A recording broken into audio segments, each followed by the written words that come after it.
What's going on, college football fans? Welcome back to the First and Long College Football Show. I'm your co-host Marcus, joined as always by my co-host Mason. We've got our quarterfinals, round two, however you want to categorize it here, previews for the college football playoff. We've got some really awesome games after what was, I would say, a little bit underwhelming first round of the college football playoff.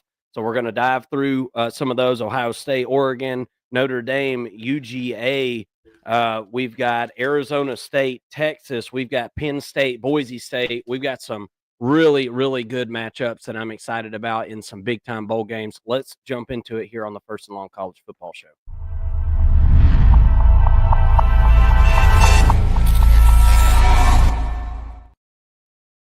Are new to the First and Long College Football Show, I hope you will consider hitting the subscribe button, coming and hanging out with us throughout the season, off season. We're going to have all types of content and coverage of all the Power Four conferences, all the teams that you love, and some of the ones that you don't. We are going to be talking about them all year long, and we've had a really good time over the last couple of years and seen a lot of growth here on the channel, and we want you to come be part of that. It's been a lot of fun. Drop your comments in the comment section if you're watching this live. If you're watching it later, still do so. We love to communicate with you guys. We may rib each other a little bit back and forth in the comment section. Warning: I will reply as necessary and needed. Right. So don't get your feelings hurt. But we have a good time over there and are building a nice little community here. And thank you guys for making that happen. Mason, how you doing tonight, man? We've got some great matchup going on New Year's Eve. Most of them New Year's Day. How you doing tonight, man? Doing good, man. My daughter's away right now, so we're putting together some Christmas presents. We'll be getting her back tomorrow. We're in sort of that holiday spirit, holiday mode. And yeah, ready to meet up with you tomorrow for our Christmas Eve party and eat some good food, hang out with the family and open some presents. And then hey, a week from tomorrow, we'll be watching football. So really excited for that. And if I don't get a chance to tell our audience, I want to wish you guys a Merry Christmas before we get going. And yeah, without further ado, I'm ready to jump into to talk some football because we got four pretty good games in the playoffs to talk about here. Yeah, Merry Christmas to everybody. And I should have probably let off with that. We wanted to, the whole plan was to come back on Tuesday. Here we are on Monday night. We got off air yesterday, and if you missed it, we reacted yesterday to some of the well, not some of them, all of the college football playoff games that we saw. So go check that out if you missed us yesterday. But we do got some awesome matchups to talk about here, and having these to talk about over Christmas is going to be something totally different. I feel like than what we've come accustomed to in years past. I mean, you're going to be sitting around at the table eating whatever food you're munching on and chit chatting with all your family about the games coming up. There's going to be a different level of excitement that this 12 team college football playoff has kind of brought to us here. So I'm super thankful for that, and I hope all of you enjoy your Christmas and I have a super happy New Year. Some of you are going to have a very happy New Year. Some of you are going to be kicking yourself by the end of New Year's Day because somebody's got to lose these games, somebody's got to win these games. Let's jump into it. Thank y'all so much for jumping in the comment section. If you haven't done it yet, hit that thumbs up button for me real quick. We've got a couple people already in there. Peanut Butter Posse, Double O'Neill. What's up, guys? Thank y'all for joining us. I appreciate it. Peanut Butter Posse said, anybody else hearing a glitch? I hope not. Let me check my little board here and see if I can make an adjustment. But y'all let me know. Good. Everything sounds good on my end. Okay. Well, y'all let me know if anything like that persists. And sorry about that, Peanut Butter. I'm sure you'll get it figured out over there. And Merry Christmas to you, by the way. All right, let's jump into it, guys. We might as well just get going here, hit the ground running. I want to I want to talk about this Penn State Boise State game first, and it's we're going in chronological order anyway, I guess, with doing this one first. So let's jump into it with it being on Friday, or excuse me, on New Year's Eve is what I meant to say. These days have got us all mixed up, but here we go. Here we go. The Penn State Nittany Lions are going to the VRBO Fiesta Bowl New Year's Eve at 7:30 p.m. Eastern. It's the lone game on New Year's Eve to face off against the Boise State Broncos. Penn State is a 10.5-point favorite as it sits now. The over-under sitting 52, 52 and a half I saw today. I see that these lines are moving towards Boise State a little bit and towards the under since the open. So we do have a little bit of early line movement going on there. And Mason, as I dove into these teams to get ready to break down this matchup with you today, one thing that stood out to me is that these teams are eerily similar. If you look at the way that they're built, they really like to accomplish a lot of the same things, offensively, defensively. They're built pretty similar to one another. Now, we all know Penn State has recruited better than Boise State. We all know that. There's a little bit of a deficiency there, but Boise State's got some good ball players. We're going to talk about some of them here. But there was just some really stark similarities here, and we'll kind of get into them. Neither one of these teams is amazing passing the football. Both of these teams does enough passing the football, and we've seen Penn State kind of come out of their offensive shell, I would say, over the last couple of weeks and over the last few weeks. They seem to be having some they're having some urgency, wanting to throw the football, right? Wanting to have some success through the air. And Drew Aller, while I think he has developed nicely over the last couple of years, I still think he's like another year away from being like one of the top passers in the country or something like that. Every once in a while, he makes kind of like a boneheaded decision, or he looks like a quarterback that hasn't been put in that situation a whole heck of a lot. And I think that that's understandable. And it's certainly understandable whenever you've got two amazing running backs that you can turn around and hand the ball off to. That helps a ton in this offense. And that's we saw Penn State face off against Oregon in that Big Ten championship game. Ran wild. I'm interested to see how Boise State stands up against that running attack. Boise State has not been good at defending the pass. They haven't been good at passing the ball. Let's talk more about that Boise State defense. They're good against the run, Mason. They like to run the football offensively. Defensively, they like to stop the run first and foremost, and they're good at it. 14th, I believe, in the country against the run. Boise State is. And as I said, that passing defense, not great, 119th in the country. So their offense really mirrors their defense, Boise State, that is. Not great passing the ball. They do enough. Maddox Madsen has had a good year. I like some of the throws that I've seen him be able to make, specifically against UNLV. He made a couple of throws that were just absolute dime pieces. And it makes sense considering he is named after Greg Maddox, right? So the Las Vegas native that from that UNLV area, which was kind of funny how that worked out. But these two power run teams, okay, they're both good at stopping the run. They're both good at running the football. What gives here, right? That's kind of where we're at. That's kind of the impasse that we're at right now. Ashton Jeanty, we've made it 4 or 5 minutes into this video, and we haven't mentioned his name yet. Shame on us, right? I think he should have won the Heisman. I'm just going to be honest with you. I think he should have won the Heisman. I think he's the best overall one player in the country, single player. What he's done this year on the ground is literally, by the time this is all said and done, it's going to be second to none. Like, for real. Like, that's just a saying people say, second to none. I mean, he really might be second to none statistically by the time this game is over. So we'll see how things go. This is a stout state defense, but what gives, man? And I think it boils down to, obviously, the lines of scrimmage when you're talking about run games like this. But who can hit an explosive play in the air?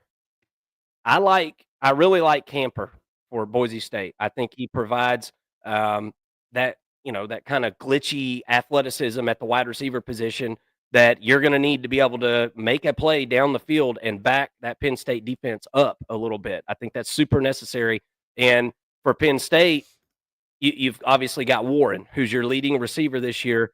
How can you get him involved? Not so obviously. We've seen times with Penn State where it's been pretty obvious what's going on, right? And defenses have been able to snuff it out, I think, more so towards the end of this season as more film has been put out there and everything. Um, how do you hit an explosive play with Warren? I think that is super important as well. So which run game can get it going, which one can stop the other's run game, and which one can hit a pop play every once in a while. The over under set at 52. I think this one has potential to be lower scoring than that, Mason. Um, what do you think about this matchup in the Fiesta Bowl out there in Glendale, Arizona? This is a big one, and I can't wait to see it. What are your thoughts? Yeah, I'm with you. I definitely think this will be lower scoring. I've been really impressed with the Boise State defensive line, in particular, how they play against the run here the last half of the season, really. And I think that going up against this rushing attack for Penn State, that's going to be very important. Obviously, Boise State can run the football behind Ashton Genty. I mean, nobody who's watching this right now or will watch this is in the dark about who Ashton Genty is, which we may not always talk about a Boise State player or the Boise State running back like this, but he is a game changer. This is a guy who can put the team on his back and win them a football game. He almost did it against Oregon. Had it not been for a punt return for a touchdown and a kickoff return for a touchdown, Oregon loses that game. Instead, with a 14-point swing on special teams, they win by 3 points. So this is a Boise State program that is built like a Power Four team, right? And they have been for many years, but now more than ever in this 12-team era, they're finally getting a chance. And of course, this is also one of the best seasons they've had historically. In at least 10 years, I would say. And so couple those two things together, we're seeing Boise State in the playoffs finally. And I don't think the moment's going to be too big for them. Um, that being said, I did see some things that concerned me with Maddox Matson in the game against UNLV in the championship game, the second game. He threw the ball into some tight windows and got away with it a couple times. He didn't a couple of times. The ball was dropped by the defender once or twice, right? So, and you look at what Penn State just did last week against SMU with two pick sixes, several turnovers, right? A lot of that was on Kevin Jennings. I'll give you that, but I saw Maddox Madsen make some similar throws to what Kevin Jennings did this past week, and it ended up being not just a 14-point swing, but a couple of turnovers on top of that. So I do have some concerns with that aspect of Boise State's quarterback's game, and I'm wondering if he's going to go out with this same sort of confidence that he has and needs to have if they're gonna win this football game. Um, but I'm also wondering if that doesn't hurt them if Penn State is not capitalizing, playing like a defense with their hair on fire like they did against SMU. Um, I don't know. That is a concern for me. That's just one thing that I've noticed in Boise State's game that is a little bit concerning. The defense has been playing great. I do think that they can play as good or better than SMU's defense, which SMU's defense only gave up 24 points to Penn State, right? The offense gave up another 14.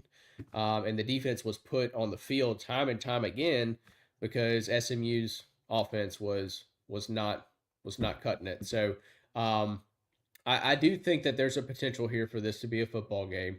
I'm also not naive to the fact that Penn State, roster wise, has a bigger roster. They've got more talent overall, but there can only be 11 players on the field at one time. And when you have with Boise State, the best player on the field at any given time in Ashton Jeanty, right, when they have the ball, that's a big deal. And so I do think that has that's heavily weighted. Ashton Jeanty could run the football 35 times in this game if he's healthy. Like there's no game to play for after this, right? Unless you win, right? But you have to win. So there's no holding him back. He's going to be getting the football quite a bit. And honestly, I saw SMU have some success against Penn State in the run game. It was whenever they went back to pass the football that they ran into issues. Kevin Jennings was getting sacked. They had some coverage sacks because the receivers weren't getting open, and then obviously the quarterback just played terrible. So if I'm drawing anything from that game, it's the fact that the defense, when they had opportunities for Penn State, they took advantage of it, and you could see something similar in this game where the Penn State defense just kind of takes over at some point. But I think that the holes for the offense for Penn State are there. They've been there all season, and I don't look at Penn State's offense and think, yeah, they can really run the football. I mean, they have at times, but they've also sputtered at times. For as good as the running backs have been, the run game in some of these games has been really suspect, and it's really been more of Drew Aller taking shots downfield that have won them some football games. I do think that is sort of the path for success for Penn State. Take some chunk plays, get those whenever you can, but and then on the flip side, defensively, get the ball back, right? Play with your hair on fire like you did against SMU, and Penn State could win this football game. But yeah, to me, this is a pretty even match. And really, that whole side of the bracket with Penn State, Boise State, Georgia without Carson Beck, insert Gunnar Stockton, and Notre Dame, you've got four teams that are very similar, play really good defense. They're going to run the ball a pretty good bit, presumably. We don't really know what the offense is going to look like without Beck for Georgia. But those four teams to me are very similar in how they're built right now, I would say. And a little bit different than on the other side. I think you have a little bit more finesse and maybe more speed with Oregon and Texas and Ohio State to a degree. So it's kind of interesting how that kind of matched up there. But I'm with you, Mark. I like the under in this game. I do think I think that the defenses are going to show up, and I think that it could be kind of a sloppy game, a lot of turnovers. But I guess for now, Mark, I guess I'm leaning Penn State. I don't know. We'll have our predictions once we get past Christmas and all that, get a little bit closer to game time. Right now, I'm probably leaning Penn State, kind of just taking the double-digit favorite here. But I don't feel And you're just talking extremely about comfortable taking them about it. straight up, not necessarily To with win the the game. point. Correct. Yeah. Correct. Because I think there's 0% chance that with the number the way it is right now that I would take Penn State to cover that. I don't think Penn State's covering that. I don't think that this team is built. Look, Boise State, when I've watched them this season, every time I've watched them, I've been pleasantly surprised with their defensive line. And, Yes. you mentioned with the game that we just saw between Penn State and SMU, and I was talking to Double O'Neill about it in the comment section just a minute ago. SMU's defense was not the issue, in the game against Penn State. I mean, it really wasn't the issue. But I feel like their defense played well enough to, either be in the game or possibly win the game. The offense just obviously sputtered, turned the ball over and over and over again. And I mean, if you turn the ball over 3 times, we've talked about it. Turning the ball over 3 times in the regular season when you're playing, a 6-win Arkansas team or something, if you're a really good team, you might be able to win that. But in the college football playoff, if you turn the ball over 3 times, you're going to lose. You're more than likely the odds are overwhelmingly you losing that football game. So, ASU shot themselves in the foot, and Penn State helped them pull the trigger. So don't get me wrong. Penn State jumped out there and caused issues and were they caved in the offensive line for SMU. That was a big part of it, specifically off the edges. Those two tackles for SMU just absolutely got their ass whooped at times. So that was a big part of it, right? But my whole point in all this is the Boise State and SMU defense are built very similar, and statistically they're very similar. And I think this one comes down to special teams and turnovers. I really, really do. Somebody's going to put the ball on the ground. Somebody's going to throw an interception. Who's it going to be? And I'm not ready to sit here and say that I feel more confident in, Penn State throwing the football around and not turning it over than I am about Boise State. I feel like both of them, that's not all of their game. That's not their game plan going into this thing. I think both of them are, susceptible to some failures and some stalled drives if they get in a situation where neither one of them can run the football and they've got to rely on throwing it around. And again, that plays to the under, because I think that causes, like I said, more stop and go, more, and that's where special teams comes in, Mason. Look, I watched a video yesterday, and I wish I could play it on here, but I would probably get copyrighted and get a damn strike, and then YouTube be up my ass, and we don't want none of that. We need to make our 2 cents that we can rub together, right? But I watched a video the other day, and I couldn't even believe it, Mason. I know I'm going to butcher these numbers, and maybe some of you guys saw this video as well. But the special teams that we saw in the first round of the college football playoff was absolutely putrid. Mm-hmm. And I knew something. I saw it, and I was thinking it, and then this video popped up in my feed. It makes me feel like my damn phone can read my mind or something, like somebody slipped a Neuralink in my brain or something up my nose. But I think it was like 20 punts or something like that between the 4 games. And the average distance of punt was like 40 yards, under 40 yards. Yeah. For all those games. And then the guy pulls up the statistics for the same round of playoffs in the FCS, because he was saying, well, maybe it was the cold, right? Maybe it was the cold, blah, blah, blah. Everything's been about the cold weather. Well, the FCS is played in colder weather, right? On average. A lot of those teams out in the Midwest, obviously the Dakotas and all that, they averaged 40-something, 45, 47 yards a punt. And so it was crazy. I can't believe that these teams, these high-end D1, top of the world, top of the food chain college football teams are having so much trouble punting the football. So that's going to be paramount in this game, I'm telling you right now, because there will be some punts. These 2 defenses are good enough to be able to punt. Penn State's not going to be able to bomb it over the top every play. They don't have the receiver core to be able to do that. So there's going to be some punts, and who's going to make a mistake, maybe a muff punt, maybe a return touchdown. That's going to be really interesting. And you talk about playing this game like it's the last game of the year, because it is if you lose. Who knows who's going to be returning punts this weekend, right? You put your starter back there. Maybe he's practiced being the backup all year, and it's that time, and you say, hey, Camper, if you're Boise State, Camper, get out there. I certainly think that we'll see some of that. Go ahead and put Ashton Genty back there. Have him return the punts. The tank, baby. We saw Todd Gurley returning kicks. Why not? Yeah. I think he's just as good as Gurley. So Double O'Neill's in the comment section. Boise State kicker is all-time scoring leader. And I'm going to tell you something, as a Georgia fan, I cannot express how important it is to have a good kicker in the playoffs. I mean, it is, because you're playing the best of the best in the country. You're going to kick field goals. Field goals in the regular season are the enemy of a really good offense, right? But when you get in the playoff, you got to kick them bad boys. You need them.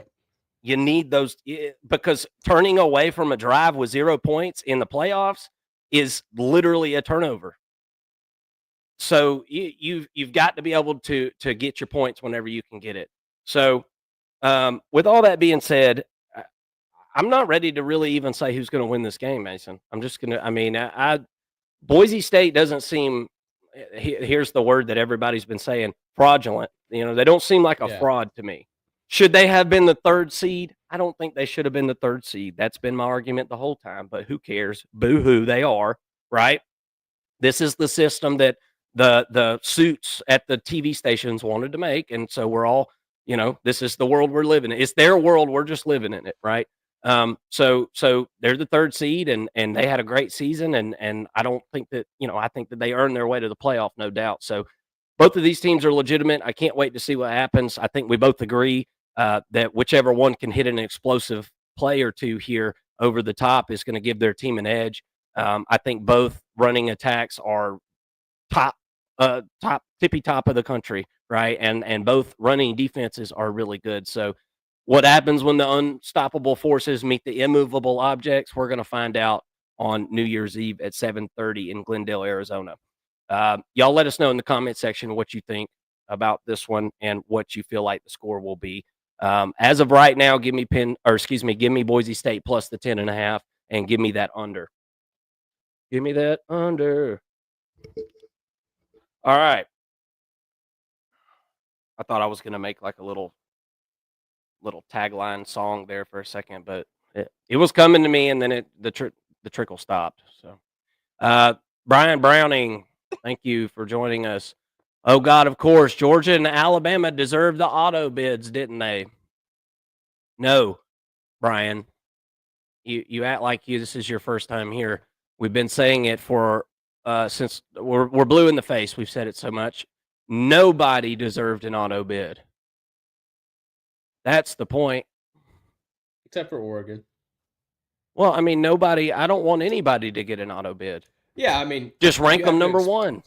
You'd have to expand them to 16 at that point, though. Why? Or you're saying nobody gets in automatically, not necessarily the conference championship auto bids. Just rank the 12 teams and just put them in there like that. Look, if everybody thought Boise State was the 3rd best team in the country, why weren't they ranked 3rd in everybody's ranking right before the bracket was made up? Nobody thought they were the 3rd best team in the country, but then they got slid into the 3rd spot. It's nothing against Boise State. I mean, Boise State would be in the playoffs regardless of auto bids. No doubt. Top 12 team. And they deserve it. Yeah, but I'm with you. I don't like the conference champions getting the first round bye. Right.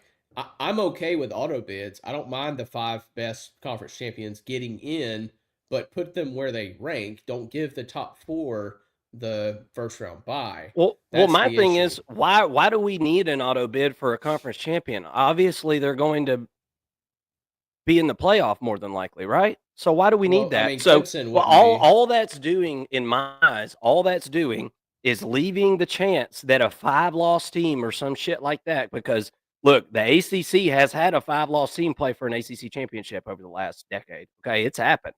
So all we're doing is leaving a door open for a 5-loss team to get in the playoff and cause more drama. Just rank them. We want the 12 best teams in there. I know everybody wants that. Just rank them, and put the 12 best in there. No automatic. We don't need to slide any automatic. We know the SEC champion is already making the playoff. We know the ACC champion is more than likely making the playoff unless, they got 5 losses, like some kind of weird scenario. You know what I mean? Be in this year, though. Like, Clemson is ranked 16th. Right, and they shouldn't have been in the playoff. Right. That's what I'm saying. I mean, they just shouldn't have been in there. Yeah, but we can't assume, so my point is we can't assume that every Power 4 conference champion would get in, right? The Big 12, but with 12 teams, we almost could guarantee that. I mean, that's what I'm saying. Clemson, like, that doesn't happen all the time, but Clemson shouldn't have been in there. And so that's what I'm saying. Like, okay, if the ACC gets left out, if their conference champion gets left out, then you need to produce a better champion, right? Yeah. I mean, there is no scenario where everyone's happy here. No, there's not. We're not going to – nobody – and sure as shit, nobody's trying to mollycoddle the damn ACC. I mean, let's just be real. The rest of the country could give a damn if you get a team in or not. If you win a conference championship and you're in the top 12, then you deserve to go to the playoff. But if you're not – if that committee doesn't have you in the top 12 after winning the ACC championship, there's a reason for it. Because these committees – while they have been sporadic and they have been, each year it seems like there's a little different criteria they're looking for. I wish they could straighten that out a bit. They're not crooked and one-sided. I mean, they're not trying to get one conference in or over the other. I mean, these are, these are people from South Dakota State and, Norfolk State and, they're not against the Big Ten. They're not against the Big 12. They're not against the ACC. They're not against the SEC. They're not against any of that stuff. My only thing is, if these teams, the majority of their schedule is built around playing conference games, right? Either 75% or I guess 80%, whatever. However many games, 8 or 9 games out of 12 is played within your conference. So you're kind of in your own bubble there. How do we know that conference isn't really good and they're just beating up on each other, right? That was the big argument for the SEC this year, was they kept beating each other up. Are they really good and playing like teams do in the NFL, or are they just as bad as the Big 12? Obviously, the answer's in the middle, but how do we know that if we don't allow the Big 12 to get in every year? Because, I mean, Arizona State is kind of lucky to be in the top 12 in a sense, because they had to have a lot of people lose to get there in a way. And I do think they're a top 12 team, but my point is I don't mind the auto bids because of that. If we've got too many teams in college football to not allow a conference to be represented, to understand that if that conference champion wins, they're kind of representing that conference and the strength of it. And well, here's Mark, here's a question I'll put towards you. I'll be back in 1 second. I just spilled my water. I'm listening, but I got to get a towel real quick. Okay. Well, how did Boise State, if we, in this theoretical world we're living in right now and for the sake of this conversation, how did Boise State get into the top 12 then? If this system is so rigged against, these other conferences, Boise State was getting in no matter what, if they had an auto bid or not. So why can't the Big 12 do that? The reason is because they had multi-loss teams in their conference championship, and Colorado and BYU shit their pants coming down the finish line. And we can't build this system around trying to mollycoddle them. Now, look, I think that the SEC, the Big 10, the Big 12, there needs to be some kind of agreement. We need some kind of NATO-style come to the table meetings with these people more often than just whenever it's time to change the college football playoff, because you can tell the left hand don't know what the hell the right hand's doing. And that's the whole thought on our whole sport right now. And we're going down a rabbit hole right now, but and we're going to get back to breakdowns here in just a minute, but they all need to get together and they all need to quit playing FCS teams altogether. Stop playing FCS teams. Nobody needs to see that shit. Sorry, ESPN, whatever you put on your app for people to have the app to come watch the game. We don't need none of that shit. Okay? Schedule teams from certain conferences. We need some type of alliance here to where that's how we know. The only way we know, and the only way we've known for years and years and years, without automatic bids to go to BCS championship games or the 14 college, football playoff, the only way we've known and been able to gauge teams from certain conferences versus teams from other conferences or conferences and conferences like you had talked about was from non-conference games. That's the only way that we'll know in the regular season. We're not ever going to know. And we have those non-conference games and we do learn stuff from those, but not everybody's going to be happy. And there's going to be every single year, somebody's going to get left out. Somebody's going to be upset about it. I just don't think that we need this safety net, right? To worry about, what if the a 3-loss Big 12 champion,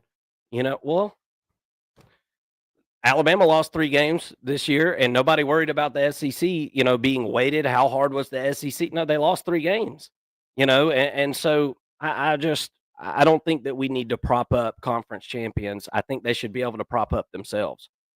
I think winning your conference should speak for itself. and it should mean something.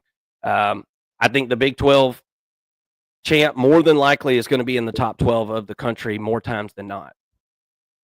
Anyway. And if they're not, then I don't want them in the 12-team college football playoff. But if we saw anything from last week, we saw that 12 teams, you're not, with the way this is all set up, the seedings are all off. The wrong teams are playing the wrong teams early on, right? I mean, they just are. We should have seen like SMU, Indiana. We should have seen, I mean, Tennessee, Ohio State, that was just an absolute ass whooping. But some stuff needs to be tweaked. We don't need a safety net. You ain't good enough. You ain't getting in. Maybe they do need to go to 16 teams. I don't know. Go to 16 teams and get rid of one of these games every year that nobody really needs to see, where Georgia's playing the Helen Keller School for the Blind and Deaf. Mm-hmm. I don't need to see it. You don't need to see it. You need a game to take your kid to. Go to the spring game. And make room. Make room for another round of playoffs, I guess. I don't know. All right, dude. Well, we got off on a tangent there. Hello. You know what? Is anybody still out there? Hello. Where'd y'all go? I'm just kidding. You know what would save everything is a relegation system.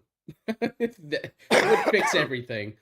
Boise there'd be fan bases jumping off the side of buildings.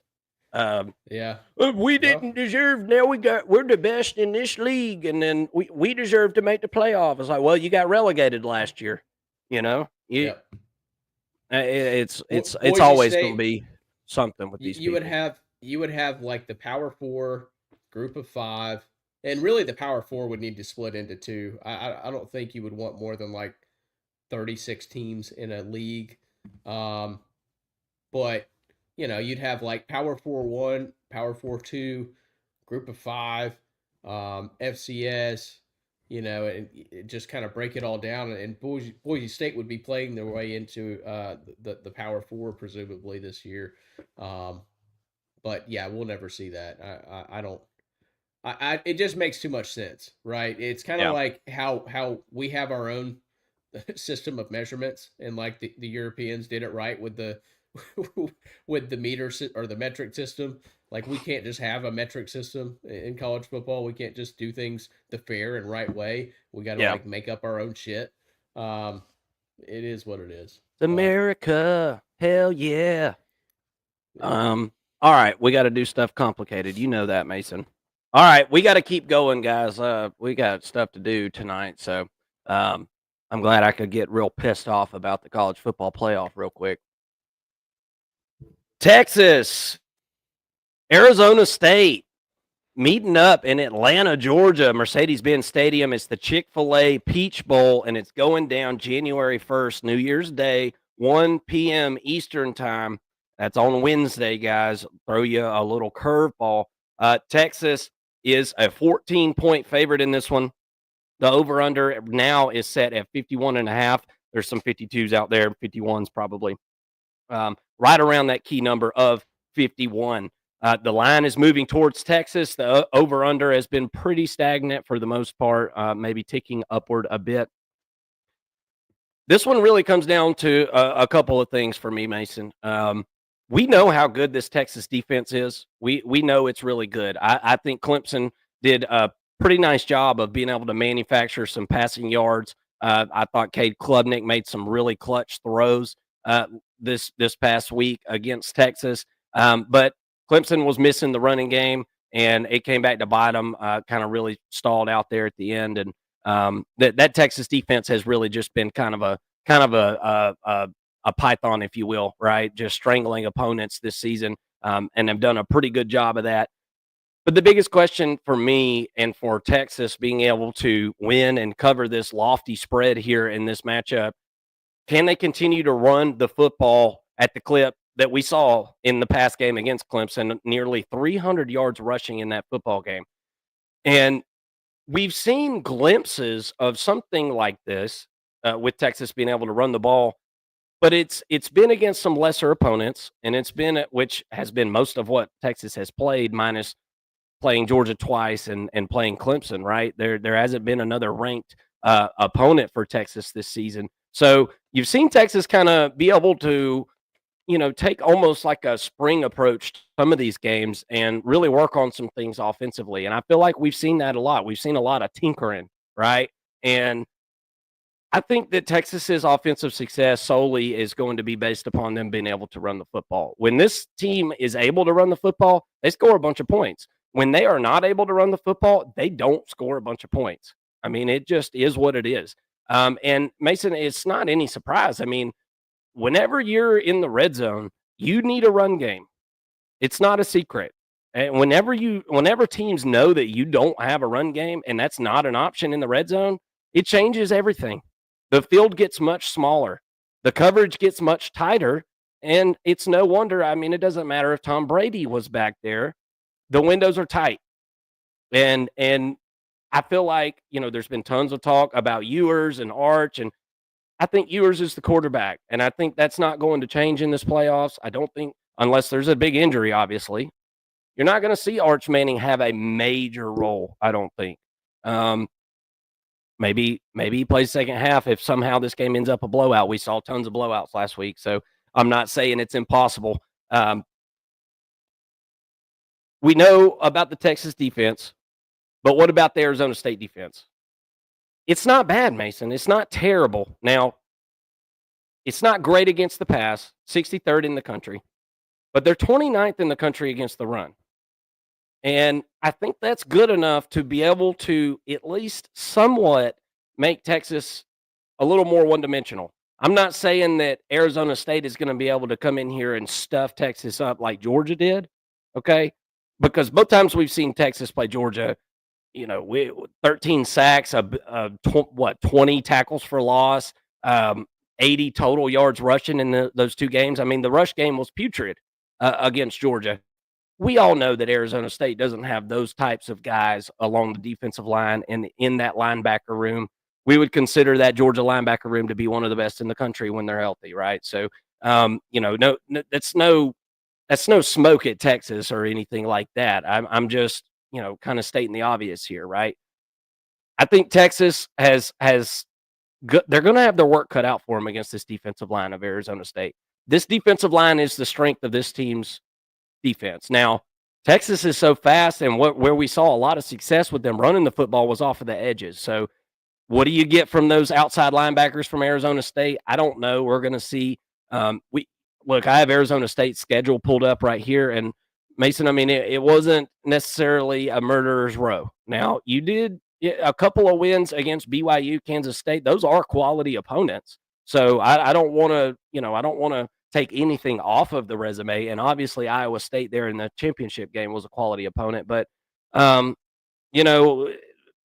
of these teams, I mean, Mississippi State, Texas State's actually pretty good for their classification and everything. But you win that one 31-28. They lost to Texas Tech 30-22 earlier this season, lost to Cincinnati. I mean, those are a couple of pretty bad losses there, man. Just not real good. I mean, Texas Tech isn't bad. I'm not saying they're bad or whatever, but I don't know. This is a big step up in competition that Arizona State really just hasn't seen this season, man. I mean, or really anything like it. There's some absolute freaks out there on the field for Texas, and they're going to see whenever Texas gets on the field the size discrepancy here, and it's a pretty big one. So I'm interested to see. There's going to have to be some finesse to this Kenny Dillingham offense for Arizona State. Got to get Scatterbo going. Got to get him catching passes out of the backfield. He's the second leading receiver for this team this season, and he's got to be first and foremost on the mind of this offense, and he certainly will be on the minds of the Texas defense. Tyson, he's out indefinitely. That was the leading receiver this year. He had 75 receptions. Nobody was even close to that. I think Scatterbo has 36 receptions or something like that. So the next leading receiver had half as much, and the next leading receiver was a running back. So we saw some guys step up for Arizona State in the Big 12 championship game. They're going to have to continue to do that, man. It was Stovall and Guillory. Those two guys are going to have to continue to step up and be in a little bit of an uncomfortable situation going against this Texas secondary, who I think is one of the best, if not the best, definitely top three in the country. it's going to be tough sledding as far as getting those wide receivers open, especially considering the injuries. We'll see what Sam Levitt is able to do.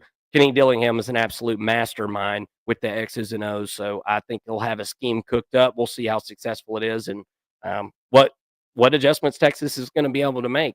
But I think the approach from Texas defense is going to be let's stack the box and make them throw against what we've got back here in the back, and we'll see how that works out for them. What are your thoughts on this one, Mason? Well, I'm looking at Arizona State, and while I do think they are built offensively in a way that could potentially exploit Texas's defense, and what I mean by that is in the run game with Cam Scatterboo, um, I do think that plays to Texas's um, weakness on defense, and I could see some points being scored on the back of Cam Scatterbo. Um, but this is a huge step up in competition, and I don't think that and I always butcher his name, but the defensive coordinator for Texas, Kwiatkowski, yeah. Kwiatkowski, um, I don't think that he is going to allow Cam Scatterboo to win this football game or to score 4 touchdowns. Like that's not going to be doable. So Sam Levitt, who's been a good quarterback, I think he was a great get. I believe he came over from Michigan State, if I'm not mistaken, when with the new coaching regime coming in. Um, I think he's been really good. He's been a really solid quarterback. Past couple of games, he's completed over 70% of his passes. Can he do it against this secondary for Texas? Because the secondary for Texas probably doesn't get enough attention for whatever reason, but it is definitely, to me, the strength of their defense. It is the strength of that side of the football, probably the strength of the entire team, because they are a defensive-led team. And without having Tyson to throw to, I've got some serious concerns on Arizona State's ability to pass the football. If they can't pass the football, and I already told you, Kwiatkowski is not going to allow Scatterboo to absolutely just win this game. You can scheme a defense up and stop the run, right? You can put 10 in the box if you want, right? And that's kind of my point. They load the box, play man on the outsides. There's not a threat on the outside for Arizona State. Not at least not one that you feel you have to double cover or anything like that.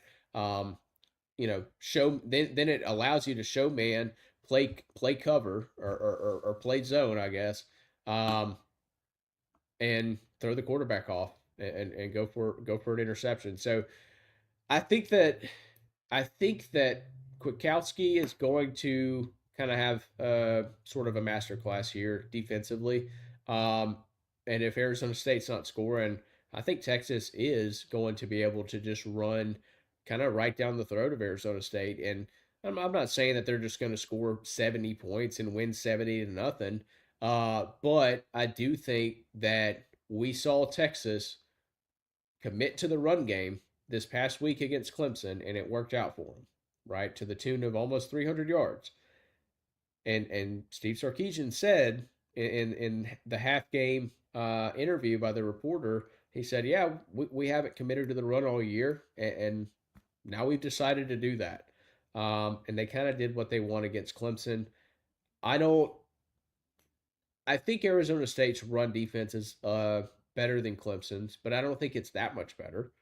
Um, they may hold Texas to 200 yards instead of 300, which is still a great game on the ground for the Longhorns. But to me, it with the defense playing like it does, and without having a legitimate threat on the offensive side of the football for Arizona State, and I know Cam Scatterboo is really, really good, but again, going back to my point, they're gonna load the box, right?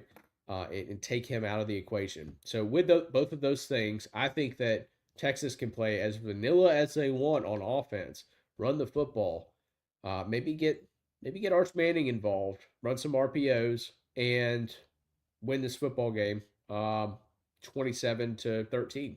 You know, I really think that that's the recipe for success for Texas. And I'm really struggling to find ways that Arizona State wins this football game without it being the traditional, the common get turnovers and score on special teams. I mean, of course, there are some freaky ways that Arizona State can win this football game, but I don't see the obvious answer being Cam Scatterboo is the second best running back in college football.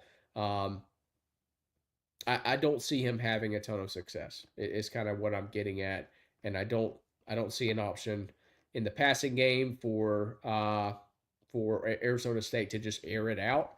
And even if they did have that, Texas's defensive secondary is the best in the country, and or at least the best. It's the best unit on their team, and I think that Arizona State would struggle to score regardless. I'm struggling to draw any ways that the Arizona State could win this football game. To be honest with you, Mark, and for that, I would have Texas covering a 14-point spread, even as big of a spread as that is. That's kind of that's kind of what we've been seeing with these games, right? Where one team is more heavily outmatched than the other.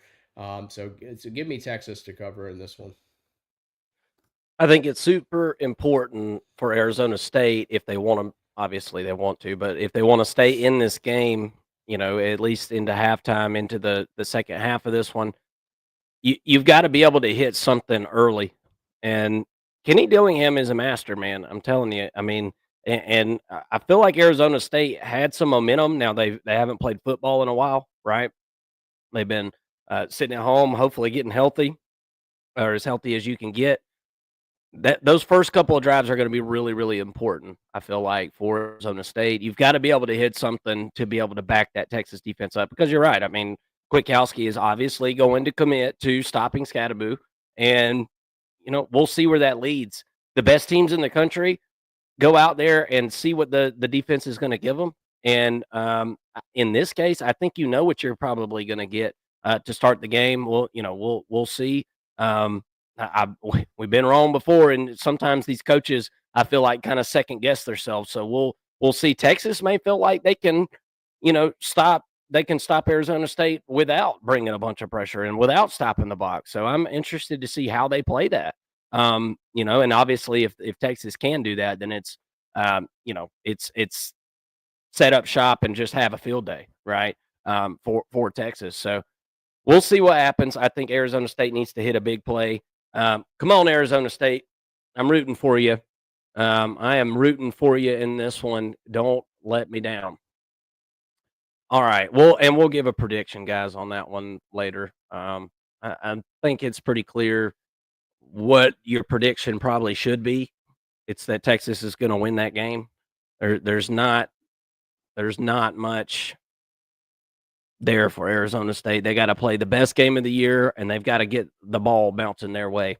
No Name King. Hey, what's up? This is one of these guys that slanders me on the internet. I disagree with your assessment of the playoff. Go figure. I left a bunch of angry comments on your last video. Oh, hey, there, I just talked about that. I don't want to live in a world with only the Crimson Tide in the playoffs. I am disappointed. Well, why would you be disappointed? Clemson Tide are not in the playoffs. So you should be happy. Which I'm happy about that too, by the way. So I don't know what you mean. And that's kind of what I was commenting back at you yesterday about. I'm still looking for the Notre Dame fan that commented yesterday. He decided to say something stupid, so I responded accordingly to that as well. But what I don't know what you don't agree with. All I want is to get rid of these auto bids. That's all I want. Get rid of these damn auto bids. Give me the 12 best teams in the country. I don't give a shit what conference they're from. I want the 12 best teams in the country, and I want the seeding to be the exact same as the rankings. I don't think that sounds crazy at all. I think that sounds more like normal freaking playoffs to me. This shit is weird that we got going on right now. Just give me the 12 best teams. I don't know why that's so, whoever's 13 or 14 is going to be pissed off. I don't know what else to. I mean, whoever's 13 or 14 is going to have 3 or 4 reasons why they should have been in, right?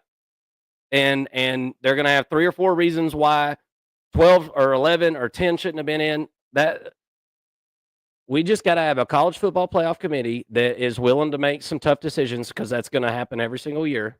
And they seem like they're able to make tough decisions, honestly. I mean, based upon what the criteria was set for the playoff this year, the playoff committee did exactly what they were supposed to do. I don't have a complaint with them either. That's not what this is. So, anyway, I guess what I'm trying to say is thanks for watching. No Name King. I appreciate that. All right, let's keep going here, because I got to go to Atlanta tonight. Freeze my ass off. Let's do Oregon, Ohio State, and we'll finish up with Notre Dame, Georgia. Obviously, I'm excited about the Notre Dame, Georgia one, but I'm also very excited about this one, because this is a big, big game going down in Pasadena, California, in the Rose Bowl. New Year's Day, 5 p.m. Eastern time. It's the Ohio State Buckeyes as the 2-point favorite over the Oregon Ducks. The over-under is set at 54.5. This number is ticked up. The line has moved a little bit from what I had seen. I think these were opening numbers here. But anyway, we all remember this game from earlier in the season, guys. Oregon wins it 32-31. Came down to a very dramatic ending. Ohio State kind of, I guess you could say, kind of screwed the pooch at the end of the game that possibly could have given them a chance to be able to win that game there at the end, kick a field goal, and weren't able to do that. Jeremiah Smith gets the penalty, backs the team up. Time runs out. Game over. Oregon wins. Great game for Oregon. It was hosted there in Eugene. This one is obviously, as I said, going to be in Pasadena on New Year's Day. Both of those offenses played amazing in that game, Mason. If you go back and you watch it, it was really the 2 turnovers by Ohio State that kind of wasted possessions for them and handed the ball back over to Oregon, obviously, that I think was possibly the difference in that game. Whenever you're talking about a 1-point game, obviously handing the ball over a couple of times could definitely be the difference there. But both teams had about 500 yards offense, over 300 yards passing, over 100 yards rushing. It was a healthy outing for both offenses. Which of these defenses can step up a little bit more in this game? And Oregon stepped up and got the turnovers. But like I said, I mean, about 1,000 yards of offense in this game the first go-round. I find it interesting the over-under is set at 54.5. I'd like somebody to explain to me why we think there's going to be less points scored in this matchup, with the teams being, I guess, maybe more familiar with one another. Does that give the defense an edge? I don't know how that really works. Because wouldn't it give the offense an edge too? I don't know. You let me know in the comment section. Because obviously I've seen this game already and it went over. So over is an obvious play to me here. And it didn't just go over by 1 or 2 points here. It went over by several, almost a touchdown, basically over a touchdown. So food for thought. But another thing here is, it's funny how Ohio State is now a 2.5-point favorite after losing by a point the first go round. As I said, this is a neutral site versus playing that game in Eugene. Which Ohio State team shows up here, Mason? Is it the one that we just saw in Columbus? Because if it's them, give me them. If it's that team, give me that team. Because they played with their hair on fire. They looked a lot like they looked in the 2022 college football playoff against Georgia, right? Or I guess 2022. That's what they look like. A team with their hair on fire, a team that was pissed off at the world. Ohio versus the world, or the world, whatever. You know the whole mantra, right? This team played with outside of their whole caricature that they've made up of themselves throughout the season. That's not what I expected to see. We went from the Michigan approach of we're going to cram it down your throat and prove a point to, oh, yeah, we also have multiple first-round wide receivers that we can utilize at any point, especially if you decide that you're going to, try to cover them one-on-one. which Tennessee did for whatever reason. Bad decision, right, in hindsight. So I'm interested to see which Ohio State team is it that shows up here. Are we seeing more Jeremiah Smith and Egbuka playing like they did because they were downright uncoverable the other night, which is the whole reason I say, why did Tennessee not have more safety help? Nobody knows, and the rest is history. Your season is over, Tennessee, but I think this one comes down to special teams and turnovers, Mason. And I know that sounds cliche. Ohio State did not have an amazing day. They didn't do a ton of special team stuff in that game, but they didn't have an amazing day special teams wise against against Tennessee at home there. I'm interested to see, can you level up a little bit? It was very cold, and I know kicking is much tougher in the cold. Even though I am from the South, I can't understand that. Which team can limit the blunders, right? We talked about Ohio State. They fumbled the ball twice, lost 2 fumbles the first go round. Who can play mistake-free football? I think we're in for an absolute treat here. This game goes either way. I'm not betting any money on the spread. If I'm betting on this game, I'm betting the over right now. We're going to talk more about this thing as it gets a little bit closer. But as of right now, I feel like Ohio State, do they have momentum? Does it feel like Ohio State has some momentum? There was a point last year where Michigan, I can't remember what game it was now, but I remember at one point last year, towards the end of the season, I said, damn, I think it's their year. And there was a moment this past week where I was like, wow, okay, it might be Ohio State's year if they can replicate this performance. What are your thoughts going against the Ducks for the second time, this time in the Rose Bowl? Few overarching thoughts. First of all, this idea that it's tough to beat the same team twice, I think, is just out the window. We saw Georgia do it just recently. Like we have, I know it's a 1 game sample size, but I don't really put any stock in that.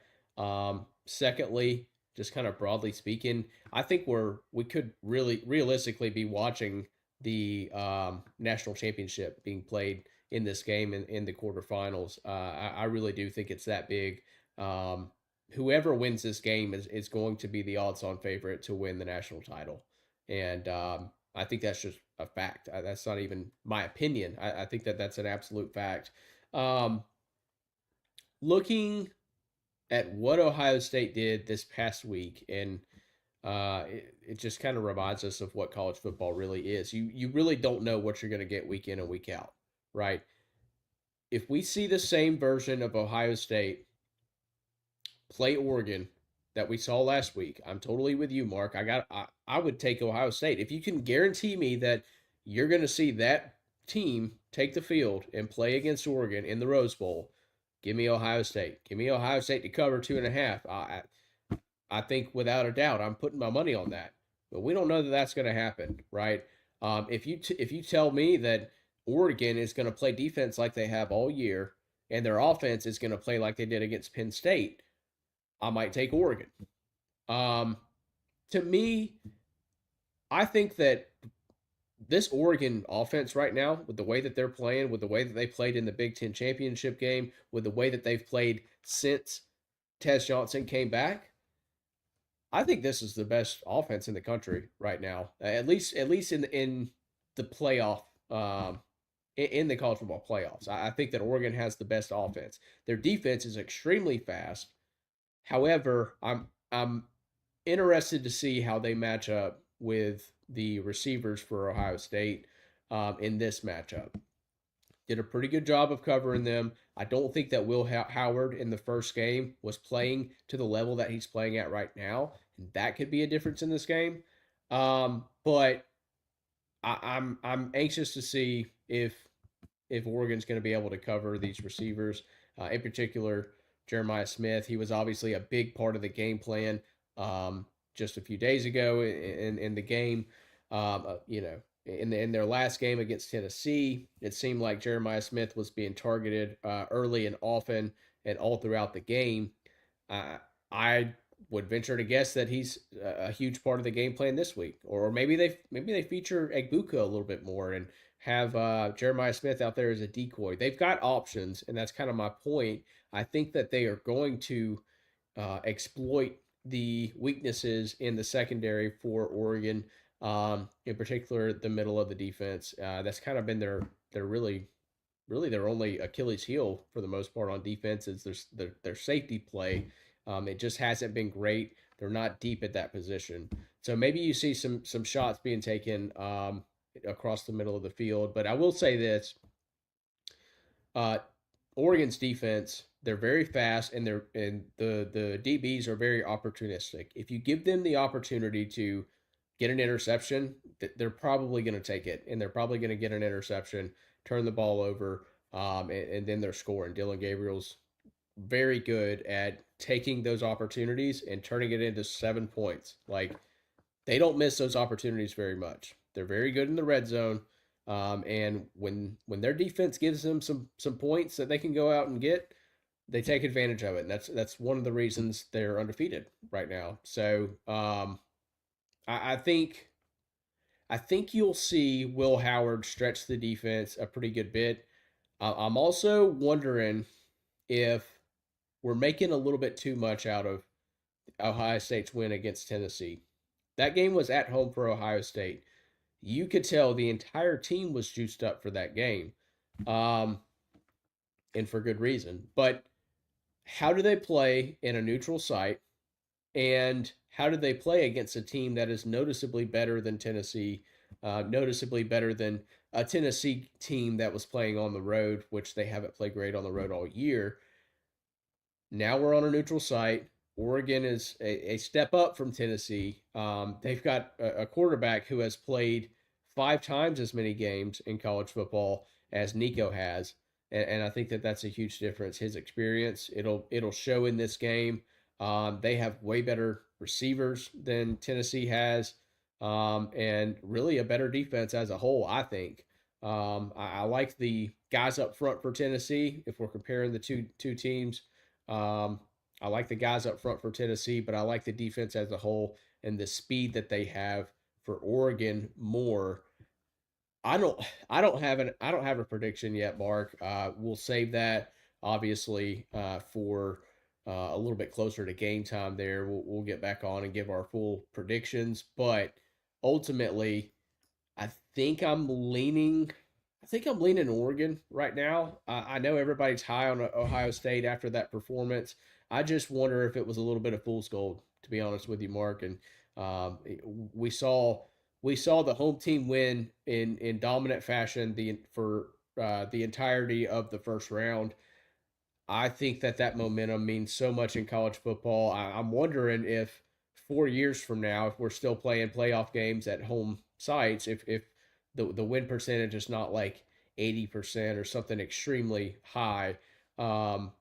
I think that had a big factor in the game against Tennessee and why they won so decisively. Not, I think Ohio State wins even if they play at Neyland with the way that they were playing, but I'm not putting too much stock in that win. And I'm not willing to say that Ohio State should be favored in that game. I think it's more of a pick 'em right now. So for that, I think I'm leaning towards Oregon at the moment, just kind of fading the public opinion on Ohio State and going with the Ducks, a team that we've already seen win this game. I think you're onto something there as far as betting the spread on this one. I think you'd have to be crazy to do it, guys. I'll just be honest with you. As I said, this game can go either way, just like the first game could have gone either way. And I think this one truly could come down to whoever has the football last, or whichever defense can make a stand at the end of this game. It's going to be a good one. I can't wait to see it. I'm Oregon has got a ton of upside. I think you're right, is the best offense in the country. I think Ohio State has got one of the best defenses in the country. So we'll see. We'll see. Can Oregon shore up that run defense in this one? It can allow Ohio State to run wild. There's a lot of factors here. We're going to talk about it as we get a little bit closer to New Year's Day. That's going to be a real good one there in the Rose Bowl. Y'all come hang out with us this week as we we'll make our minds up as we get a little closer. All right, guys. And I saw where Double O'Neill had mentioned probably 100 comments ago. He said you guys should do a live show while the game's playing, like a live game broadcast, and that may be something we explore. I'm just curious, Double, what or anybody commenting, if we were to do a live show, what game would you want us to do it on? I mean, obviously, when we watch Georgia, it'd be kind of tough to do a live stream while we're watching Georgia, being that that's our team. But maybe you guys want to hear us talk about our team or cry about our team or whatever. But what game out of these four would you be most interested in us doing a live stream and reaction to? Which game would be the best one to do it? No, we're not doing all games, Brian. I know you'd watch them. We're not going to sit there for 12 hours on Saturday and just kind of cuddle up to you guys. I would go crazy. Maybe one day that happens. We gotta work our way into this thing. I'm not saying never, ever, ever is that gonna happen. Maybe one day. You never know. I'd love to hang out with you guys all day and watch football. That would be awesome. But we're a couple of rookies, man. We got to figure that shit out first. Everything's a little different with the camera on and all that crap. Nick Samarikov, I should have just said Nick S. I don't mean to dox your whole name like that. Thanks for watching. He says this game should have been the Natty game. Are you an Ohio State fan, Nick? And Dave Portnoy and Troy V. I appreciate all you guys watching. Portnoy. Yeah, we got Portnoy in here. I know he's not an Ohio State fan, right? He's a big bad blue guy. But for real, I know David Portnoy, I've seen you around in the chat before. Troy V, I think I've seen you in the chat before as well too. Maybe I'm not sure about you, Nick, but again, thank y'all for watching. What are y'all Ohio State fans? Y'all popped out whenever we started talking about them. That's why I was wondering. Oh, David Portnoy says Boise State and Penn State, and Troy V says I'm a Buckeye guy. Yep. Hey, awesome, man. Congratulations on that big win. I know that one. I know that one felt good, man. I know that one felt good. It always, as a Georgia fan, it always feels good to beat the freak out of Tennessee. I'm trying not to. I don't need to say the F word, but it feels good to beat the crap out of those orange guys. And I appreciate you. I appreciate you going ahead and doing that for us. That was a different Buckeye team than I've seen all year. So I'm really interested to see, can that be duplicated? That's the whole question here. If that can be duplicated, then Ohio State is as good as I thought they were to start the season. I thought that team. I just thought this team would be a shoo-in for a national championship, and they obviously are. One of the 8 teams left, so they are. He said it was nice seeing the effeminate orange leave the stadium. Yeah, yeah, dude. Look, I got bad memories with that orange, and I've got good memories against that orange. I was there. I don't know if y'all remember. Mason was in the stadium too. We've talked about it before, but we were there when Tennessee hit the Hail Mary against Georgia. Mason was actually on the other side of the stadium, but me and my wife were behind the Tennessee bench, and a guy I went to high school with, we had both went to high school with, and he ended up going to another high school, which was my wife's high school. So she knew him, and I knew him from years past. So we were talking to several guys on the bench because I can't shut the hell up at a game anyway. That's a whole nother story. But we were there whenever they hit that Hail Mary, and you could have heard a pin drop in Athens. It was crazy. Georgia hits a Hail Mary, and then Tennessee hits a Hail Mary to win the game. Butch Jones cries on the field like a bitch. It was unfortunately a historic heartbreaker for the Georgia Bulldogs. So I've seen some bad ones, and then I've seen Georgia absolutely. I remember when Kirby Smart that very next year went to Neyland, and Georgia beat Tennessee, I think 41-0. And I don't think I've ever been that happy about a Georgia victory at that point, right? Obviously, there's been national championships since then, SEC championships that I've been much more excited about. But There was a time, my friend, when I was a child and growing up where it just felt like Georgia couldn't beat any team in orange, the Gators or the Vols. And man, it sucked. It sucked ass for a while.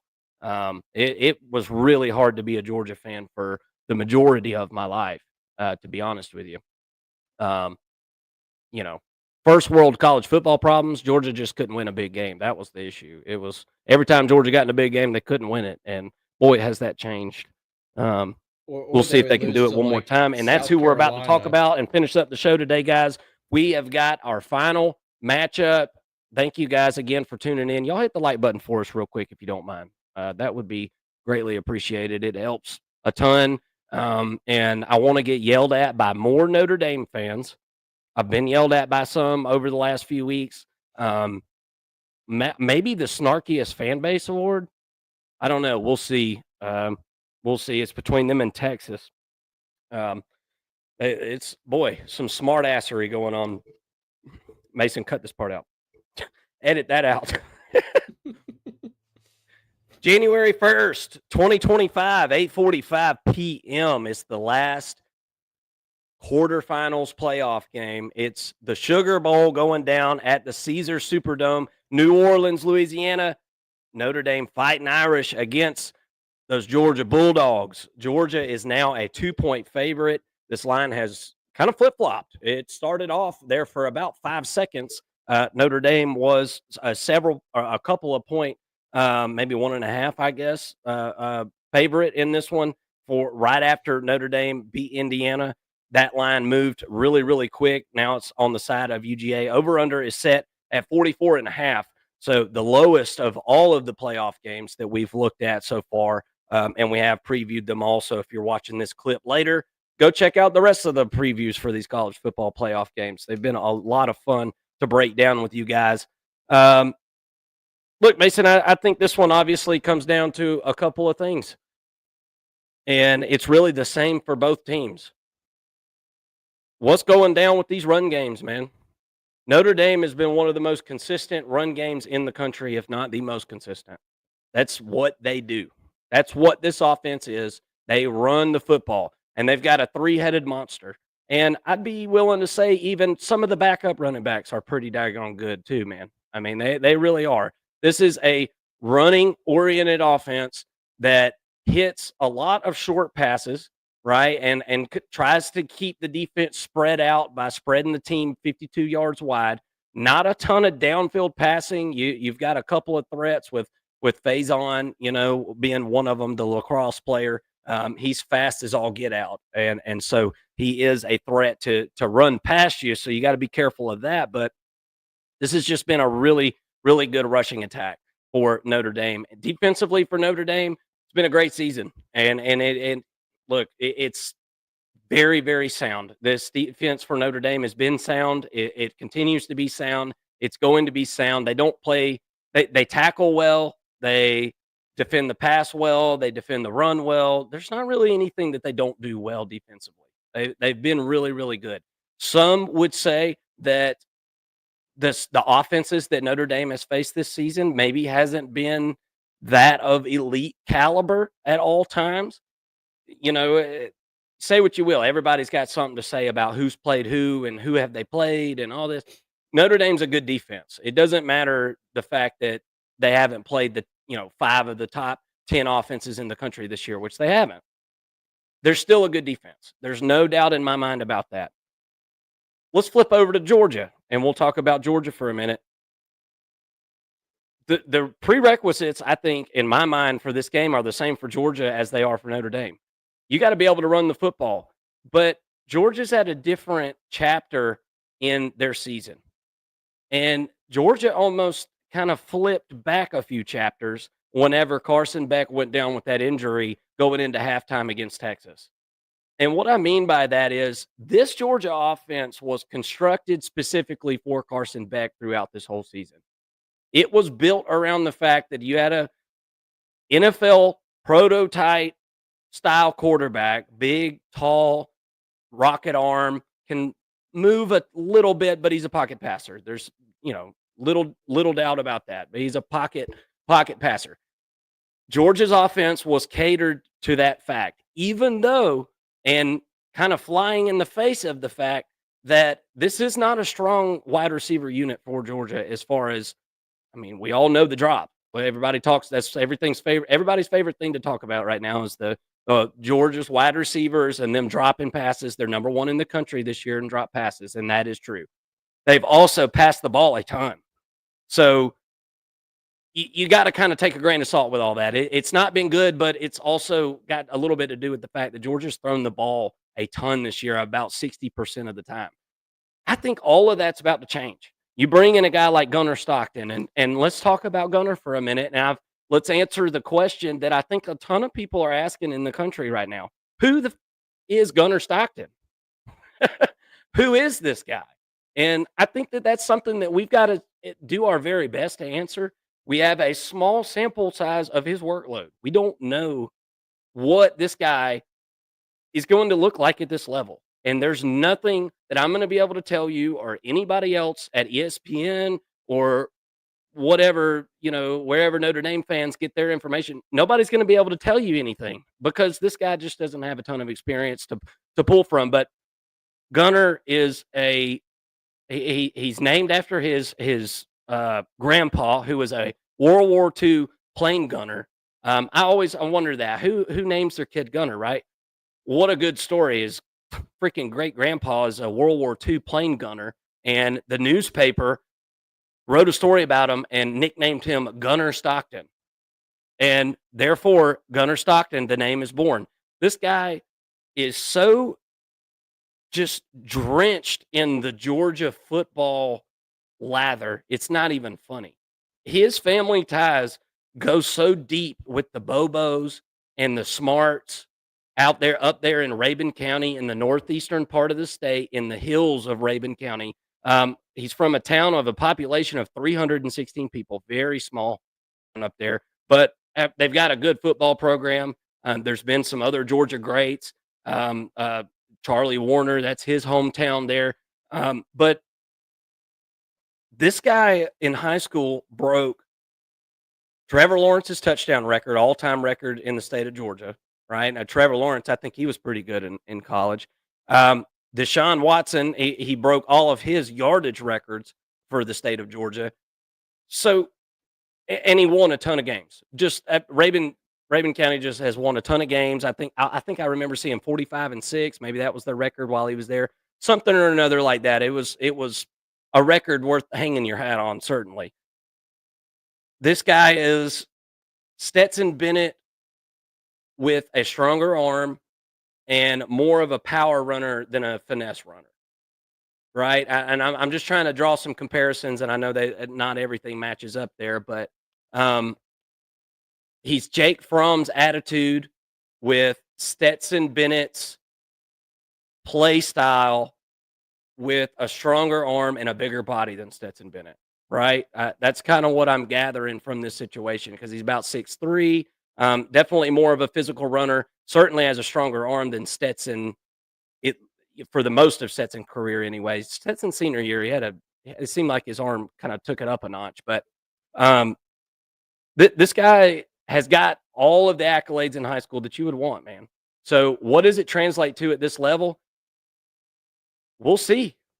We're going to have to wait and see. We don't know. If Georgia gets in a situation where he has to throw it for them to win, I don't know what's going to happen. Nobody does from play to play. And so we're all going to learn about it together. You can't ask for a better setup for a kid. I mean, this guy was working with Mike Bobo, who's the current offensive coordinator, right? He was working with his dad at 6 years old. Like, this guy has been training for this Georgia football position his whole life. And he had offers to Alabama, Penn State, just all over, LSU, you name it. He had offers to go there. But it was never a question he was going to be the Georgia quarterback if he had the opportunity. And he's waited his turn for this moment. We saw him come in the second half of the Texas game and led the team down the field and scored a touchdown. And by the way, it sure did seem like the team gravitated towards him. I'm just going to I mean, it seemed like everybody felt like they knew that they needed to step up to help this kid out. And I felt like everybody did. When he came in there, everybody was catching the ball. Everybody was where they needed to be at the right time, getting a toe down, flying out of bounds. I mean, there was plays being made by other players. And so I'm interested to see, do you see that effect again? When Carson Beck's in there, I feel like our offense is way too relaxed. They're like, well, Carson's got it. No, everybody's got to play their role, and we'll see if other leaders can step up on this offense because that's what's going to be necessary here. I fully anticipate that Georgia runs the football with the quarterback. I think you're going to see a lot of read option stuff. I think there's going to be some wrinkles installed here that we haven't seen all year out of this Georgia offense. And I think that presents a problem for Notre Dame, Mason. How do you scheme against something you haven't seen, right? So, and we haven't, by the way, we haven't seen Georgia have a running quarterback since when? DJ Shockley? I mean, Stetson could run, don't get me wrong, but I'm talking about, somebody that we're relying on the quarterback to be a centric part of the run game, play in and play out. I haven't seen that since DJ Shockley. So there's really no film to go look at and say, all right, well, here's what Mike Bobo did whenever he had a running quarterback at Georgia. We don't have a blueprint for that. So he's inexperienced. He's got all the tools in his tool belt. Can he limit the young quarterback mistakes? Because we all know he's going to make them at some point, right? And what does this Georgia offense morph into with him at the quarterback position and running the football? Georgia seemed to get healthier at the running back position over the last couple of weeks. And they ran the ball better against Texas than what I've seen them run the ball in a while. Does that translate over? Georgia's going to need every ounce of that run game they can get, and they're going to need to hope that Gunner is able to hit a play or two and back that defense for Notre Dame up. It's going to be tough sledding, really good defense here. What are your thoughts on this one? Yeah, obviously the story of this game is Gunner Stockton, right? You can't escape talking. You can't talk about this game and escape talking about the Gunner Stockton story here. Some Georgia fans think he's better than Carson Beck. People want to point at specifically the Texas game and say, well, we were losing when Carson was playing and we won when Gunner Stockton came in. Maybe he is better than Carson Beck, but I have reason to believe that if he was better than Carson Beck, he would have been playing all season. Carson Beck probably would have taken off for the NFL after last season. I don't believe that to be the case. I think he adds a different element to the Georgia offense and provided a spark. I think he's a lovable guy that that the players really gather around and boost up and things like that. I heard a reporter talking about Gunner Stockton, and he said, I was at the Elite 11 and Gunner was there, and he went around and asked all the receivers, all the players at this camp, so who's been the best quarterback you've been around so far, and every single one of them said Gunner Stockton. There's something about him. For a quiet guy, he's not super eccentric. He kind of keeps to himself and all that. There's a certain magnitude that he brings, a certain aura, I guess, that he has that people like to play for him. And I think in that case, he could be a better quarterback. Maybe he has the intangibles a little bit better, but make no doubt about it, the Georgia offense is reshaping itself right now, trying to fit Gunner Stockton's play.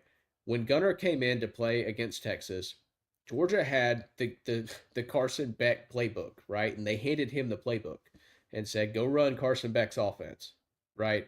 And Mike Bobo had to do a good job of cherry picking a few plays, which was a lot of quarterback draw in that second half, out of the Carson Beck playbook to fit Gunner Stockton's game without disrupting the rest of the offense, because that was what they installed for the week going into the Texas game. They can't just hit delete and then reinstall at halftime. They need time to do that. So honestly, with Carson being hurt when he did, it was probably the best time that he could have possibly been hurt, because you get 3 weeks going into the game, with Gunnar Stockton playing, and now you've got Mike Bobo with 3 weeks to prepare, and figure out exactly what he wants to do and add certain wrinkles that fit Gunnar Stockton's game and fit the new offense for Georgia, and allow them to have the best chances at success. On top of Gunnar Stockton playing quarterback, him being a better runner than Carson, the best running quarterback on the team, presumably. By the way, the guy, you were comparing him to Stetson Bennett. I do think he is similar to Stetson in some ways, but Stetson took a lot of chances. Gunnar does not take a lot of chances. He protects the football, at least based on what he did in high school, which you can throw that out. But the guy his senior year had 70 touchdowns and 1 interception. Like, phenomenal. That's a phenomenal stat. That's crazy. I think 15 of those were on the ground, but even passing 55 touchdowns through the air, 1 interception. He protects the football very well. But he's obviously a strong runner. You're gonna have to account for his legs as a defense if you're Notre Dame. But also, Georgia's running back room has been banged up all year long. And now those guys get 3 weeks to get healthy. Both the Robinson brothers are going to be healthier than they've been all year. Trevor Etienne, he played against Texas. He's going to get healthier, get the rib healthy. Nate Fraser's been healthy. He's been the most consistent back. But now, a guy who came in the summer of 2023 gets another 3 weeks to get better as a true freshman. I think that still matters in his experience, at being a young guy. Maybe he learned not to drop the football as he's carrying, because he's been doing that quite a bit. But my point is, the run game for Georgia should be better, right? It was going to be better regardless because Gunnar Stockton is your quarterback. But you couple that with the fact that Tate Ratledge as well on the offensive line is going to be healthier. But you're having 3 of your best 4 running backs get healthier, on top of adding Gunnar Stockton. And I think that Georgia can find some success in the run game. But going up against Notre Dame's defense, right, it's a tall task. Howard Cross, who I think he's playing injured. I saw after the first snap this past weekend against Indiana, Howard Cross was limping. Like, I don't think he's fully healthy. And he is the best player on their defense, I think, without a doubt. The guy can literally play as dominant as Aaron Donald does or did in the NFL, on the college level. He is absolutely disruptive. Big 99 went out in that last game too against Indiana. I don't know if you saw that. He got leg whipped. He leg whipped somebody else and it hurt his own knee. And Notre Dame fans, you'll know who I'm talking about, the big white guy, number 99. He's a big part of that defensive line as well, and he never came back in the game.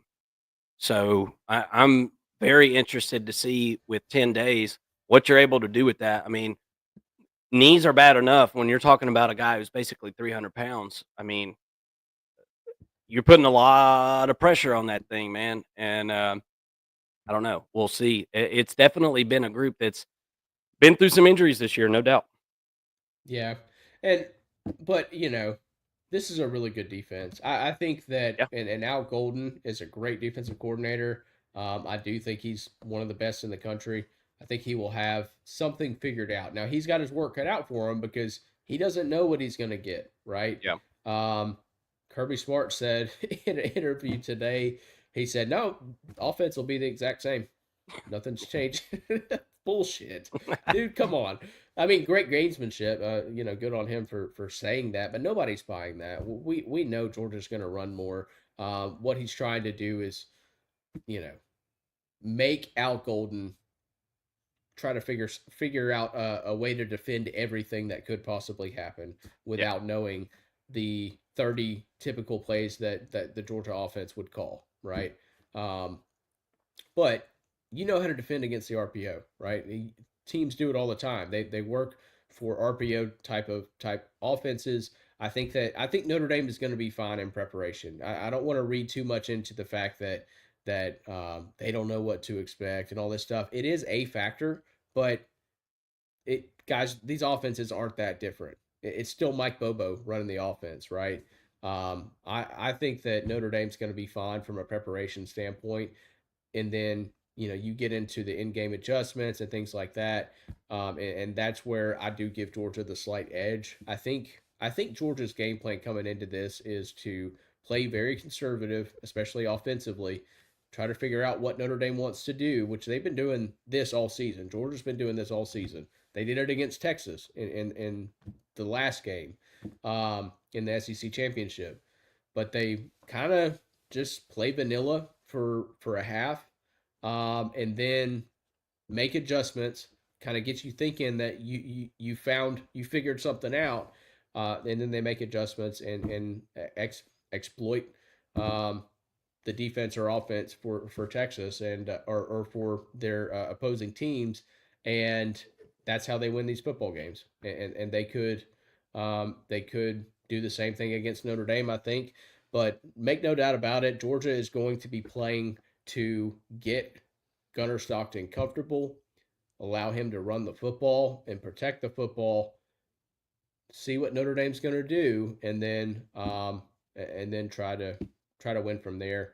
I didn't even get into Notre Dame's offense, but I'll kind of table that for our prediction coming up in a few days, and we'll talk more about the Notre Dame offense and how they could find success against Georgia's defense that has been run on quite a bit. I mean, Georgia Tech ran for over 250 yards against them in a 8 overtime game, but nonetheless, this is a team that has been bad against the run, and Notre Dame obviously likes to run the football.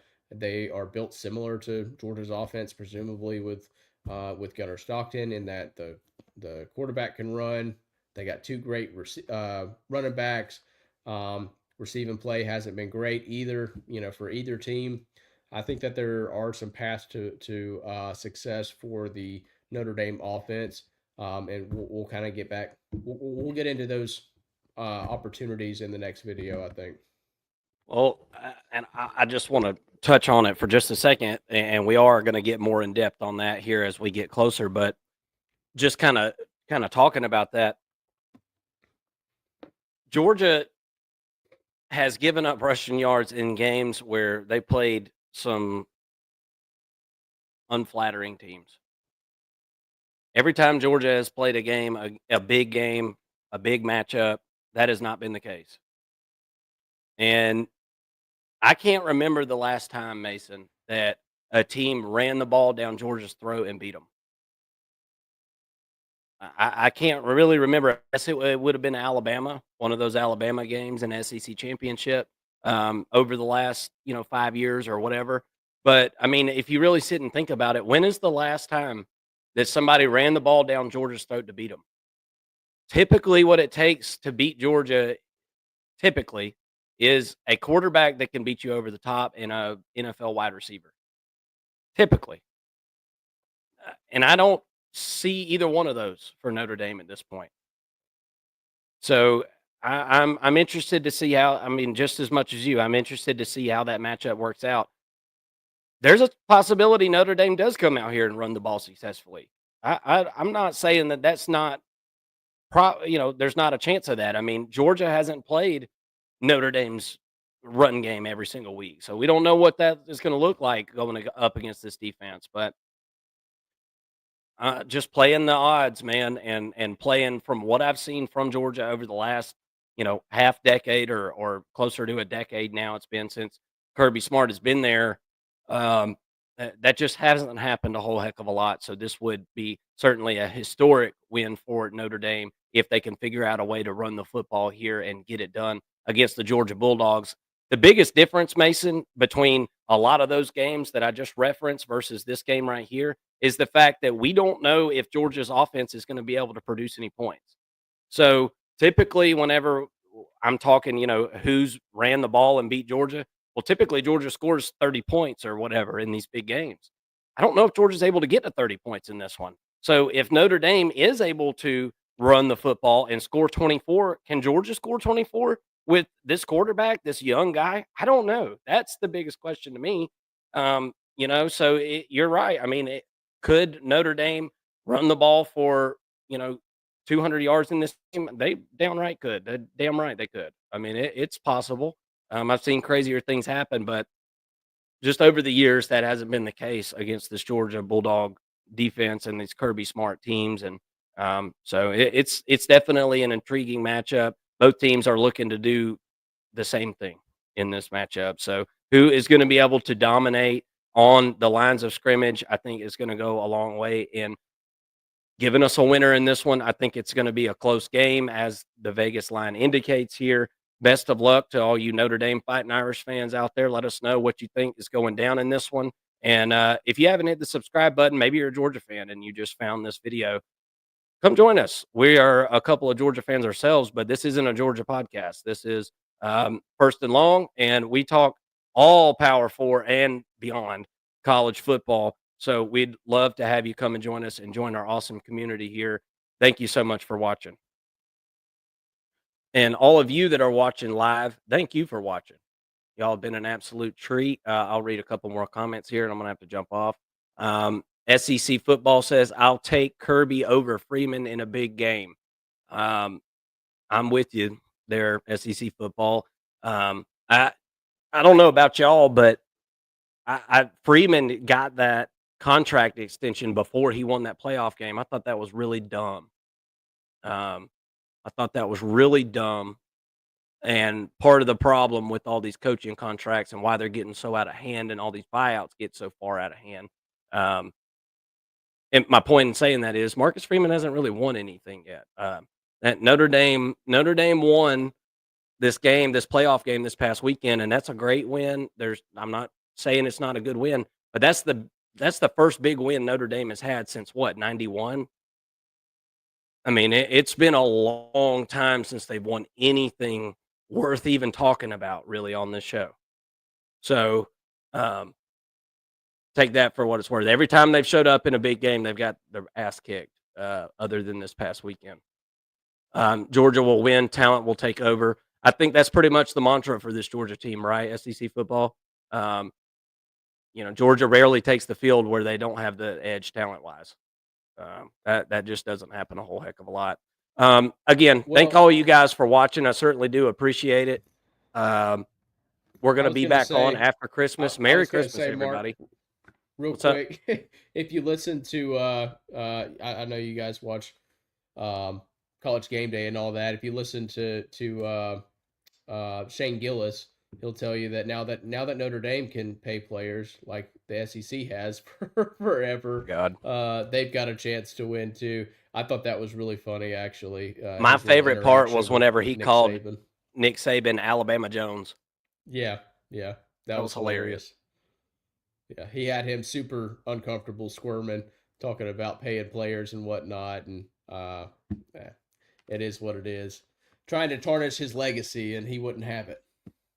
Well, it's pretty well known that Alabama used to deliver those Dodge Chargers and Challengers overnight.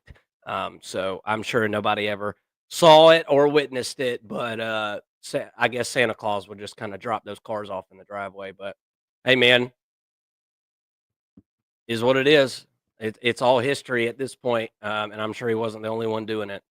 Guys, thank y'all so much for watching. We'll just drop that little turd right there on the table and just get out of here. I appreciate you guys. Merry Christmas, everybody. We're going to be on before these games. Hit the notification bell. That way you know whenever we're going live. We'll see y'all very soon.